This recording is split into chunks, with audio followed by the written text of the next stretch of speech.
Hi, writer friends. I'm Bonnie, and this is my channel, Bonnie Phillips Writes. And if you have books for brains, you're at the right place.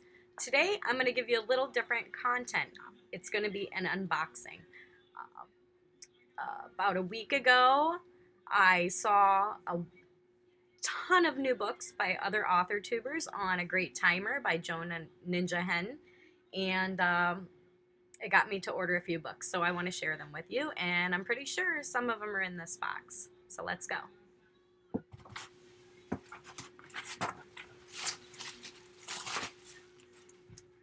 All right, these aren't books, these are connectors for shelves that I have that did not come with enough connectors. So I do see a book in here. The first book in here is called Lost in the Clouds by R.K. Gold. Neville Canton was about as average as any man can be. He had a mediocre job, a pleasant wife, an ongoing feud with his sister, and an average case of cancer that took his life. But death wasn't the end of his problems, and even average people have to learn to overcome. Now trapped in a cloud between the living and the dead, he must find his way to afterlife. With the help of a spiritual guide, he navigates through 7 challenges, 7 tasks to serve as final connections to the mortal world.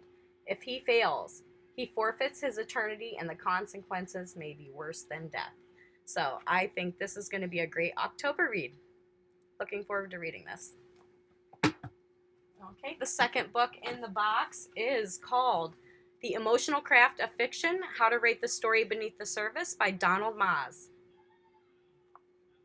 Engage your readers with emotion. Every fiction writing guide offers its own set of beliefs, techniques, and methods for crafting a novel, developed from the values a particular instructor deems necessary for powerful prose.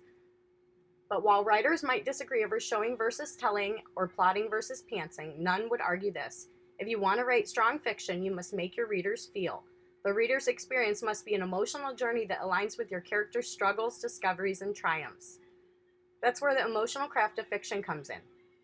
Veteran literary agent and expert fiction instructor Donald Maas shows you how to connect readers, viscerally and emotionally, to your characters and your story. You'll learn how to create an emotional response in readers by showing and telling, develop a moving narration style that allows the audience to enter a character's head, identify the moral stakes that force a character to change, weave the character's inner journey within the plot points of the outer journey, understand readers' expectations for a character and why they fall in love with certain protagonists, home in on specific elements of fiction that deeply affect readers, such as forgiveness, sacrifice, and betrayal.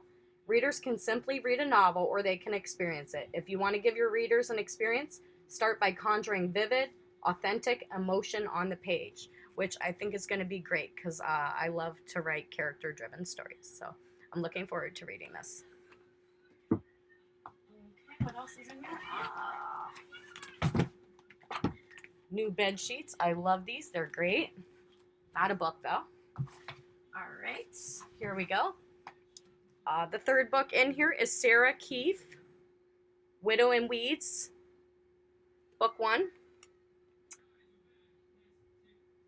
Helen Matosu is in deep mourning after the death of her husband.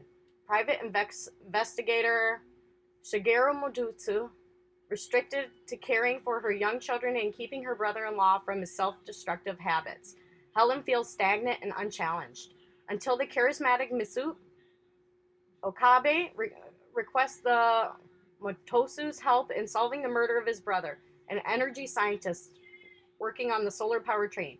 The main suspect is a Russian prostitute who was with Dr. Okabe the night he died.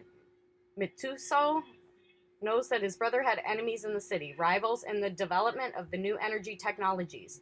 The Russian refuses to cooperate with the Japanese police, but perhaps another foreign woman can convince her to reveal what she witnessed that night. Helen has never actively investigated anything on her own. To solve this crime, she must navigate Japan's scientific circles while maintaining her own precarious social position. Without her, an innocent woman could lose her life, and a violent murderer will escape to kill again. So I'm going to also put this on my October reads list, and I do apologize if I messed up the characters' names. I do apologize if I mispronounced that. I'll try to figure that out. All right, and the last book in this box, Shattered, the Glass Corridor Trilogy by Aphrodite Lee. So, what a beautiful cover. So, it says Abigail Shaw applied for and received a spot to attend a prestigious school for the arts for her senior year. All expenses paid. She is excited to start living her life the way she believes and all other people her age do.